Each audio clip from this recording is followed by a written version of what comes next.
வணக்கம். சார்ட் ரொம்ப ஈஸியாக எப்படி அனலைசிஸ் பண்ணுறது அப்படிங்கிறத இந்த வீடியோவில் பார்க்கலாம். நமக்கு லெவல் தெரியணும் அப்படின்னா நீங்கள் வந்துட்டு ஃபிபோ ட்ரா பண்ணி பாருங்கள், இல்லைன்னா பிவோட் லெவல் பாருங்கள். ஸோ இன்ட்ராடே பண்ணுறேன் எந்த லெவல் வந்தால் நீங்கள் ஒரு ட்ரெண்ட் அனலைசிஸ் பண்ணி மார்க்கெட் என்ன ட்ரெண்டு இருக்குது அப்படின்னு ஃபஸ்ட்டு ப்ரிடிக்ட் பண்ணிடுங்க. பட் என்ட்ரி பாயிண்ட் எங்கேன்னு தெரியாதுல்ல. ஸோ ட்ரெண்டு வந்து நீங்கள் higher time frame monthly, weekly, daily இதெல்லாம் அனலைசிஸ் பண்ணி ட்ரெண்டு நீங்கள் ஈஸியாக கண்டுபிடிச்சிட முடியும். பட் எந்த இடம் வந்தால் என்ட்ரி எடுக்கணும் அப்படின்னு தெரிஞ்சுக்கிறதுக்கு நீங்கள் வந்துட்டு பிவோ ட்ரா பண்ணி பாருங்கள், பிவோட் லெவல் பாருங்கள். ஸோ இந்த மாதிரி லெவல்லாம் மார்க்கெட் எப்படி ரியாக்ட் பண்ணுது அப்படிங்கிறத கவனிச்சிங்க அப்படின்னாலே நிறையா உங்களுக்கு லெவல்ஸ் கிடைக்கிறதுக்கு வாய்ப்பு இருக்குது. அந்த லெவலில் வந்து ஏதாவது பாசிட்டிவான கேண்டில் வருதா அப்படிங்கிறத நம்ம பார்த்தோன்னா ஈஸியாக நம்ம அதை என்ட்ரியை கன்வெர்ட் பண்ண முடியும். ஸோ நான் வந்துட்டு இப்போ கோல்டு வீக்லி சார்ட் வச்சுருக்கிறேன். வீக்லி சார்ட்டில் பாருங்கள், உங்களுக்கு பெருசாக நிறைய ரெட் கேண்டில் இருக்குது, மார்க்கெட் சைடுவேஸில் போகுது, இந்த மாதிரி சைடுவேஸ்லாம் போயிருக்கு. பட் இதே மந்த்லி கேண்டில் போடுறேன். ஸோ மார்க்கெட் எவ்வளோ ஒரு ஸ்ட்ராங்கான அப் ட்ரெண்டாக இருக்குது அப்படிங்கிறத நீங்கள் பார்த்தோன்னே கண்டுபிடிச்சிடலாம். ஸோ இதில் ஓவரால் ட்ரெண்டு பாசிட்டிவாக தான் இருக்குது அப்படிங்கிறத கண்டுபிடிச்சிடலாம். இன்னும் கொஞ்சம் நீங்கள் கூர்மையாக கவனிச்சிங்க அப்படின்னா மந்த்லியில் இங்கே மட்டும்தான் ப்ரீவியஸ் மந்தோட லோக்கு கீழே க்ளோஸ் ஆகிருக்கு. தென் அதுக்கப்புறம் பாருங்கள், மார்க்கெட் எந்த இடத்துலையுமே ப்ரீவியஸ் லோக்கு கீழே க்ளோஸ் ஆகலை, ஹைக்கு மேலே நிறைய டைம் க்ளோஸ் ஆகிருக்கு. ப்ரீவியஸ் மந்தெல்லாம் செக் பண்ணி பாருங்கள். இங்கே பார்த்தீங்கன்னா கீழே வந்திருக்கு, பட் க்ளோசிங் மேலே தான் வச்சுருக்கான். இது ப்ரீவியஸ் லோ மந்த், இது க்ளோஸ் ஆகவே இல்லை. இந்த கேண்டில் எப்போ வந்திருக்கு அப்படிங்கிறத நீங்கள் கவனிங்க. இதனுடைய கேண்டில் நமக்கு 2023 செப்டம்பரில் இந்த கேண்டில் வந்திருக்கு. இப்போ கிட்டத்தட்ட நமக்கு 2 இயர்ஸ் ஆச்சு. ஓகேங்களா, 22 மந்த்ஸ் ஆச்சு அப்படின்னு எடுத்துக்கலாம். 22 மந்த்ஸை கோல்டு ஸ்ட்ராங் புல் ட்ரெண்டில் தான் இருக்குது அப்படிங்கிறத இந்த ஒரு சிம்பிளான சார்ட்டை பார்த்து நீங்கள் ஈஸியாக தெரிஞ்சிக்க முடியும். நமக்கு வீக் ஆகணும், கொஞ்சம் ஸ்லைட்லி வீக் ஆகணும் அப்படின்னா கூட ப்ரீவியஸ் மந்தோட லோ என்ன இருக்குது, 3120 இருக்குது. இப்போ 3120க்கு கீழே க்ளோஸ் ஆனால் மட்டும்தான் ஸ்லைட்லி கொஞ்ச நாள் வீக் ஆகிறதுக்கு வாய்ப்பு இருக்குது. அது வரைக்கும் மார்க்கெட் ஸ்ட்ராங் ஒரு புல் ட்ரெண்டில் தான் இருக்குது அப்படிங்கிறத தெரிஞ்சுக்கலாம். இதில் நாம் அதை தெரிஞ்சாச்சு. அடுத்தது வீக்லி டைம் ஃப்ரேம் வரலாம். வீக்லி டைம் ஃப்ரேமில் இங்கே ஒரு ஸ்ட்ராங் க்ரீன் கலர் கேண்டில் இருக்குது. அதுக்கப்புறம் ஒரு ஸ்ட்ராங் கன்சால்டேஷன் நடந்திருக்கு. இந்த கன்சால்டேஷனுக்கு அப்புறம் இந்த பிரேக் அவுட் நடந்திருக்கு. ஸோ பிரேக் அவுட் நடந்துட்டு மறுபடியும் மார்க்கெட் ரீடெஸ்ட் பண்ணுது. ரீடெஸ்ட் பண்ணிவிட்டு மறுபடியும் மார்க்கெட் எங்கே போகிறதுக்கு வாய்ப்பு இருக்குது. ஸோ இந்த ரேஞ்சுக்கு கீழே க்ளோஸ் ஆகலை, இதுக்கு கீழே மார்க்கெட் வீக்லி பேசிஸில் க்ளோஸ் ஆகலைன்னா மறுபடியும் மார்க்கெட் மேலே போகிறதுக்கு வாய்ப்பு இருக்குது. வாய்ப்பு மட்டும்தான், 100% மேலே போகுமான்லாம் யாருக்குமே சொல்ல முடியாது. இதில் ஒரு சின்னதாக நம்ம ஒரு அனலைசிஸ் கண்டுபிடிச்சாச்சு. இதுக்கு நம்ம என்ன பண்ணலான்னா அந்த இடத்துல சப்போர்ட் ஜோன் ட்ரா பண்ணிக்கலாம். ஸோ சப்போர்ட் ஜோன் இந்த மாதிரி ட்ரா பண்ணிட்டோம் அப்படின்னா உங்களுக்கு ஓகே இந்த இடம் வந்தால் சப்போர்ட் எடுக்கிறதுக்கு வாய்ப்பு இருக்குது அப்படிங்கிறத தெரிஞ்சுக்கலாம். நம்ம கீழேயுமே கொஞ்சம் ட்ரா பண்ணிக்கலாம். ஸோ இந்த மாதிரி நீங்கள் எல்லா சார்ட்டுமே அனலைசிஸ் பண்ணலாம். இது மட்டுமே இல்லை, நீங்கள் எந்த ஒரு சார்ட்டாக இருந்தாலும் இதே மாதிரி அனலைசிஸ் பண்ண முடியும். நான் வந்து ஏன் கோல்டு அனலைசிஸ் பண்ணுறேன் அப்படின்னா கோல்டு கொஞ்சம் வால்யூம் நல்லாயிருக்கும். மார்க்கெட் பற்றி தெரியாதவங்க கூட கோல்டு அப்படின்னா ஓகே மார்க்கெட் என்ன கோல்டு எப்படி போகும் அப்படின்னு அவங்களும் தெரிஞ்சுக்கிறதுக்கு ஆசைப்படுவாங்க. ஸோ அதனால தான் நான் வந்துட்டு கோல்டு சார்ட் அனலைசிஸ் பண்ணுறேன். ஸோ இப்போ வந்து நம்ம சப்போர்ட், ரெசிஸ்டன்ஸ், எந்த ஏரியா பிரேக் அவுட் ஆகிருக்கு அப்படிங்கிறத ட்ரா பண்ணிட்டோம். தென் டெய்லி டைம் ஃப்ரேம் வரல. டெய்லி டைம் ஃப்ரேம் வந்தால் பார்த்தீங்கன்னா இங்கே கன்ஃபியூஸாக இருக்குது பார்த்தீங்களா. வீக்லி டைம் ஃப்ரேம் ட்ரா பண்ணும்போது இந்த இடம் தெளிவாக இருந்தது. இப்போ டெய்லி டைம் ஃப்ரேம் வந்தோடனே நமக்கு இந்த இடம் ஓகே இது என்னடா இப்படி இருக்குது அப்படிங்கிற மாதிரி இருக்குல்ல. பட் இதுதான் நமக்கு ரியல் சப்போர்ட். ஓகேங்களா. தென் ஆல்ரெடி நான் ஒரு டைம் வரைஞ்சிருக்கேன். இப்போ பார்த்தீங்கன்னா ஒரு சேனலில் மார்க்கெட் மூவ்மெண்ட் ஆகிட்டு இருக்கு. இதெல்லாம் நம்ம கொஞ்சம் பார்த்தோன்னே தெரிஞ்சுக்கணும். நீங்கள் பார்த்துக்கிட்டே இருந்தீங்க அப்படின்னா உங்களுக்கு புரியறக்க ஆரம்பிச்சிடும். ஸோ இந்த இடத்துல ஒரு ஸ்ட்ராங் சேனலில் மார்க்கெட் ட்ராவல் ஆகிட்டு இருக்கிறது நமக்கு தெளிவாக தெரியுது. ஒரு ஸ்ட்ராங் சேனல் இங்கே போயிட்டு ஹையர் டச் பண்ணிவிட்டு லோயர் வரைக்கும் வந்திருக்கு. லோயரில் ஒரு பாசிட்டிவான கேண்டில், லோயர் லெவலில் இருந்து பையிங் வந்திருக்கு. நெக்ஸ்ட் வீக் என்ன பண்ணுன்னா ஃப்ரைடே வந்த லோ பிரேக் பண்ணி டெய்லி பேசிஸில் க்ளோஸ் ஆகாத வரைக்கும் மார்க்கெட் மேலே போகிறதுக்கு நிறையா சான்சஸ் இருக்குது அப்படிங்கிறத நம்ம கண்டுபிடிச்சோம். ஃபஸ்ட்டு மந்த்லியில் ஸ்ட்ராங் புல்லிஸாக இருக்குது, வீக்லியில் ஒரு ரெசிஸ்டன்ஸ் பிரேக் அவுட்டாக இருக்குது, டெய்லியில் சேனலோட பாட்டமில் சப்போர்ட் எடுத்துகிட்டு இருக்கு. ஸோ இந்த மாதிரி இடத்துல நம்ம என்ன பண்ணணும், மெயினாக பையிங் சைடு ஃபோக்கஸ் பண்ணணும். அதுக்காக தான் நம்ம இவ்வளோ அனலைசிஸ் பண்ணுறோம். பையிங் ஓகே, பையிங் ஃபோக்கஸ் பண்ணுறோம். எந்த இடத்துல பையிங் எடுக்கணும் அப்படிங்கிறது நமக்கு தெரியணும்ல. லெவல் ஜென்ரேட் பண்ணுறதுக்கு நமக்கு தெரியணும். ஸோ மேக்ஸிமம் லெவல் ஜென்ரேட் பண்ணி அந்த லெவலில் என்ட்ரியை கன்வெர்ட் பண்ணி பாருங்கள், உங்களுக்கு ரொம்ப ஈஸியாக இருக்கிறதுக்கு வாய்ப்பு இருக்குது. ஓகே மார்க்கெட் இந்த இடத்துல இருந்து திரும்பறதுக்கு நிறையா வாய்ப்பு இருக்குது அப்படின்னு கண்டுபிடிச்சிட்டோம். அடுத்தது என்ன பண்ணலாம்னா லெவல் எப்படி ஜென்ரேட் பண்ணுறதுன்னு பார்க்கலாம். லெவல் வந்து நீங்கள் ஃபிபோ ட்ரா பண்ணலாம். ஃபிபோ எப்படி ட்ரா பண்ணலான்னா ஒரு மந்த்லி லோ ஹைக்கும் நீங்கள் ட்ரா பண்ண முடியும்.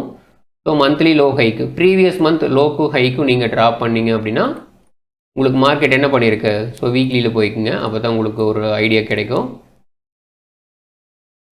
78 பாயிண்டில் திரும்பறதுக்கு ட்ரை பண்ணிகிட்ருக்கு.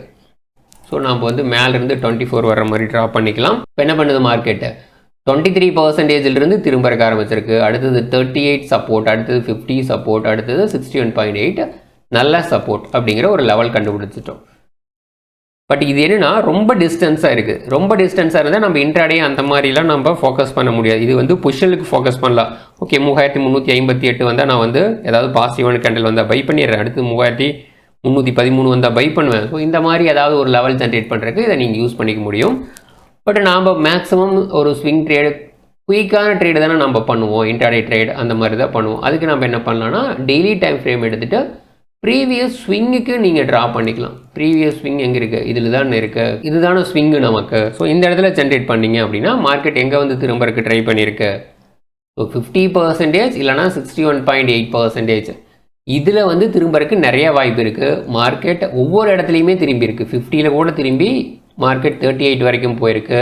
அடுத்தது 61ல் திரும்பி மார்க்கெட் 50 வரைக்கும் வந்திருக்கு. ஸோ இந்த லெவலில் நமக்கு ரொம்ப முக்கியமான லெவல். கரெக்டாக 50ல் வந்து சப்போர்ட் எடுக்கிறதுக்கு நிறைய வாய்ப்பு இருக்குது. இல்லைனா 61 பாயிண்டில் வந்து சப்போர்ட் எடுக்கிறதுக்கு நிறைய வாய்ப்பு இருக்குது. ஸ்விங்குக்கு நீங்கள் ட்ரா பண்ணிங்க அப்படின்னா இதை நீங்கள் வந்து எல்லா ஸ்கிரிப்ட்டுக்குமே நீங்கள் அப்ளை பண்ணி பாருங்கள். இந்த ஸ்கிரிப்ட்டுக்கு மட்டும் இல்லை, இந்த மாதிரி எல்லா ஸ்கிரிப்ட்டுக்குமே அப்ளை பண்ணி பாருங்கள். ஈஸியாக நீங்கள் லெவல்ஸை ஜென்ரேட் பண்ண முடியும். நீங்கள் வந்து இன்னுமே டீப்பாக தெரிஞ்சுக்கணும், அனலைசஸ் பண்ணணும் அப்படின்னா நம்ம டெலிகிராம் சேனல் ஃபாலோ பண்ணுங்கள். அதில் நான் வந்து கோல்டு இன் டெப்த்தாக டெய்லியுமே அனலைசஸ் போட்டிருக்கேன். அது எல்லாமே ஃப்ரீ தான். ஸோ இங்கே பார்த்தீங்க அப்படின்னா ஒரு சேனல் டவுன் ட்ரெண்ட் சேனல் அப்படின்ட்டு இந்த இடத்துல நம்ம மென்ஷன் பண்ணியிருக்கோம். இங்கே ஒரு அப் ட்ரெண்ட் சேனல், அது இந்த இடத்துல பிரேக் அவுட் ஆகிடுச்சு. அதிலிருந்து ஒரு டவுன் ட்ரெண்ட் சேனல் வந்துட்டுருக்கு அப்படின்ட்டு அதுலேயுமே நான் ஃபிபோவில் ட்ரா பண்ணிட்டேன். இப்போ ஃபிபோ ட்ரா பண்ணியிருக்கேன். ஒவ்வொரு லெவல்லையுமே எப்படி ஜென்ரேட் ஆகிருக்கு, எப்படி திரும்பி இருக்குன்னு பாருங்கள். இங்கே பாருங்கள் 50லேருந்து எப்படி திரும்பி 32 வரைக்கும் போயிருக்கு, 38 வரைக்கும் போயிருக்கு. அடுத்தது இந்த லெவல் 61.8 இது வரைக்கும் மார்க்கெட் மறுபடியும் வந்திருக்கு. மறுபடியும் இது ஒரு சேனல், அந்த சேனலிருந்து மறுபடியும் பிரேக் டவுன் ஆனதுலேருந்து இங்கே ஒரு சேனல் இப்படி ட்ரா இருக்கா, இப்படி போயிருக்கா. ஸோ நான் இதில் எதுலேயுமே மாற்றலை. இப்போ பாருங்கள் இந்த கோல்டுக்கு பதிலாக நான் அடுத்த கோல்டு சார்ட் போடுறேன். எல்லாமே நமக்கு அதே மாதிரி இருக்கும். இது நான் வந்து மாறிடுச்சு. ஸோ இதை வந்து நம்ம கொஞ்சம் அட்ஜஸ்ட் பண்ணிக்கலாம். இந்த இடத்துல இப்படி ட்ரா பண்ணி வச்சிட்டோம் அப்படின்னா கரெக்டாக இருக்கிறதுக்கு வாய்ப்பு இருக்கா. ஓகே, ஸோ இப்போதைக்கு ஓரளவுக்கு கரெக்டாக இருக்குது. இதில் ஸ்மால் டைம் ஃப்ரேமில் பார்த்தீங்கன்னா அது அப்படியே தான் இருக்குது. ஸோ நான் ட்ரா பண்ணது எல்லாமே அப்படியே தான் இருக்குது பார்த்தீங்களா. ஸோ இந்த இடத்துல என்ன பண்ணுச்சு, சேனல் பிரேக் அவுட் ஆகிடுச்சு. சேனல் பிரேக் அவுட் ஆனோன்னா மார்க்கெட்டிங் ஏதாவது அப் ட்ரெண்ட் சேனல் க்ரியேட் ஆகுதா அப்படிங்கிறத பார்க்கணும். ஓகேங்களா. இது வந்து நான் ஆல்டர் பண்ணி டெலிகிராமில் போஸ்ட் பண்ணுறேன். அது எப்படி இருக்குன்னு நீங்கள் செக் பண்ணி பாருங்கள். அடுத்தது பிடிசி கூட பார்த்துடலாம். அது கொஞ்சம் குயிக்காக பார்த்துடலாம். இதில் நான் ட்ரா பண்ணி வச்சுருக்கேன் வீக்லி பேசிஸில். இது ஒரு பாசிட்டிவான கேண்டில் வந்ததுன்னு நான் ட்ரா பண்ணேன்.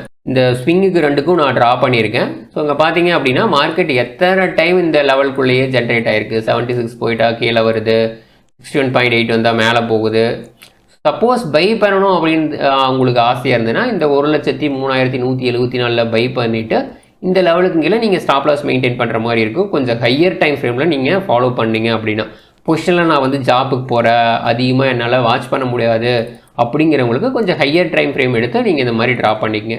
இதை ஸ்மால் டைம் ஃப்ரேம் எடுத்து நீங்கள் ட்ரா பண்ணிங்கனாலும் ஓகே தான். ஓகேங்களா. ஃபுல்லாக இதுலேயே ஃபோக்கஸ்டாக இருக்கணும். நான் கோல்ட்லேயே ஃபுல்லாக ஃபோக்கஸ்டாக இருக்கிறதுனால எனக்கு அதில் ஒவ்வொரு சின்ன சின்ன மூவ்மெண்ட்டும் தெரியறக்க ஆரம்பிச்சிருக்கு.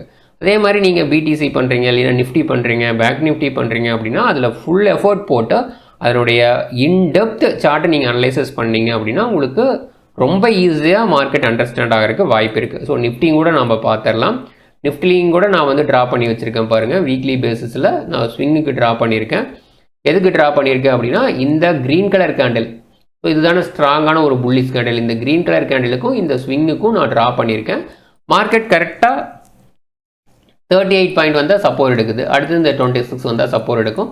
ஸோ இந்த மாதிரி ஒவ்வொரு லெவல்லையும் சப்போர்ட் எடுக்கிறதுக்கு வாய்ப்பு இருக்குது அப்படிங்கிறது நமக்கு தெரியும். நான் ஓவராலாக புல்லிஷில் தான் இருக்கேன் அப்படிங்கிறது உங்களுக்கு ஆல்ரெடி தெரிஞ்சிருக்கும். ஏன்னா அதுக்கு நான் டீட்டெயில்டாக எக்ஸ்பிளைன் பண்ணியிருக்கேன். அது கூட மறுபடியும் மந்த்லி சார்ட் போட்டு காட்டுறேன் பாருங்கள். ஸோ மந்த்லி ஒரு channel Nifty NSC exchange start பண்ணதுலேருந்து நிஃப்டி 3 ட்ரெண்டில் தான் போயிட்டுருக்கு. எல்லாமே அப் ட்ரெண்ட். இந்த சேனல் பாருங்கள் அப் ட்ரெண்ட், இந்த சேனல் பாருங்கள் அப் ட்ரெண்ட், இது ஸ்ட்ராங் அப் ட்ரெண்ட். எப்போ போய் இந்த மாதிரி ஒரு சைட்வேஸ் கன்சல்டேஷன் ஆகுதுன்னு தெரியல. ஸோ சைட்வேஸ் கன்சல்டேஷன் பல வருஷத்துக்கு ஆகும். 1 வருஷம் 2 வருஷத்துக்கு ஆகாது, ஒரு 4-5 வருஷத்துக்கு ஆகும். ஓகேங்களா? இது ஸ்ட்ராங் ஒரு புல் மார்க்கெட்டாக இப்போ இருந்துகிட்ருக்கு நமக்கு. ஸோ இந்த சேனலில் மார்க்கெட் ஸ்ட்ராங்காக ட்ராவல் ஆகிட்டு இருக்கு. எந்த ஒரு இடத்துலையுமே மார்க்கெட் டவுன் ட்ரெண்டுக்கு வரவே இல்லை. இந்த சேனலோட பாட்டம்லேருந்து மார்க்கெட் திரும்புது. நம்ம ஆல்ரெடி இது வரைக்கும் போகிறக்கு வாய்ப்பு இருக்குது அப்படின்னு எக்ஸ்பெக்ட் பண்ணிகிட்டு இருக்கோம். மார்க்கெட் போகுதா அப்படிங்கிறத பார்க்கணும். இந்த லோ பிரேக் ஆகக்கூடாது. ரீசெண்டாக வந்த லோ 21,800 சம்திங் வந்துச்சுன்னு நினைக்கிறேன். அது கூட நம்ம கரெக்டாக பார்த்துடலாம். அதனுடைய லோ 21,750. ஸோ இந்த லோ பிரேக் ஆகி க்ளோஸ் ஆகாத வரைக்கும் மந்த்லியில் ஸோ இந்த சேனலோட டாப்புக்கு போகிறதுக்கு நிறைய வாய்ப்பு இருக்கிறதா தான் நான் பார்க்குறேன். பட் மார்க்கெட் எப்படி வேணாலும் போகலாம். நம்ம ஒரு அனலைசிஸ் மட்டும்தான் பண்ண முடியும். நான் ஓவரால் மார்க்கெட் அதுக்கு தான் உங்களுக்கு அனலைசிஸ் பண்ணி சொல்லியிருக்கேன். இந்த மாதிரி நீங்கள் ஒரு ஈக்விட்டியில் இன்வெஸ்ட் பண்ணணும் அப்படின்னா இந்த மாதிரி ஓவரால் ஸ்ட்ரக்சர் தெரிஞ்சால் தான் நீங்கள் பயம் இல்லாமல் இன்வெஸ்ட் பண்ண முடியும். உங்கள் அனலைசிஸ் மேலே எப்போ உங்களுக்கு பயம் போகுதோ, இந்த மார்க்கெட் நமக்கு ஆப்போசிட்டாக போயிட்டா என்ன பண்ணுறது, இல்லை ஸ்டாப் லாஸ் அடிச்சுட்டா என்ன பண்ணுறது, இந்த மாதிரி பயமெல்லாம் இருக்கிற வரைக்கும் நம்ம வந்து ட்ரேடில் பெருசாக சக்ஸஸ் பண்ண முடியாது. அதுக்கு நீங்கள் வந்து நல்ல டெப்த்தாக அனலைசிஸ் பண்ணி பழகுங்க. அந்த மாதிரி அனலைசிஸ் பண்ணும்போது உங்கள் அனலைசிஸ் மேலே உங்களுக்கு ஈஸியாக ஒரு கான்ஃபிடென்ட் வரும். கான்ஃபிடென்ட் வரும்போது நீங்கள் ஈஸியாக அதை என்ட்ரீஸாக கன்வெர்ட் பண்ண முடியும். என்ட்ரீஸாக கன்வெர்ட் பண்ணும்போது ஆட்டோமேட்டிக்காக மணி ஜென்ரேட் ஆகும். ஸோ ஒரே நாளில் நீங்கள் வந்து ஒபாமாலாம் ஆக முடியாது. அதுக்கு ஸ்டெப் பை ஸ்டெப் ப்ராசஸ் பண்ண முடியும். நானும் தான் ஒரே நாளில் நானும் ஒபாமாலாம் ஆக முடியாது. ஸோ நான் வந்து யாரையுமே நீங்கள் அப்படின்னு சொன்னால் அது வந்து கரெக்டாக இருக்காது. ஸோ நாம் அப்படின்னு சொன்னால் தான் அது கரெக்டாக இருக்கும். எந்த அளவுக்கு நம்ம எஃபர்ட் போடுறோமோ அந்தளவுக்கு நம்ம இந்த ஃபீல்டில் இல்லை எந்த ஃபீல்டாக இருந்தாலும் சக்ஸஸ் பண்ண முடியும் அப்படிங்கிற என்னோடய நம்பிக்கை. ஸோ அந்த நம்பிக்கை உங்களுக்கு இருக்குதா அப்படிங்கிறது நீங்கள் தான் முடிவு பண்ணணும். ஏதாவது டவுட் இருந்தது அப்படின்னா நீங்கள் கமெண்ட் பண்ணுங்கள். அது நெக்ஸ்ட் வீடியோவில் நான் வந்து முடிஞ்ச வரைக்கும் கிளாரிஃபை பண்ணுறதுக்கு ட்ரை பண்ணுறேன். தேங்க்யூ.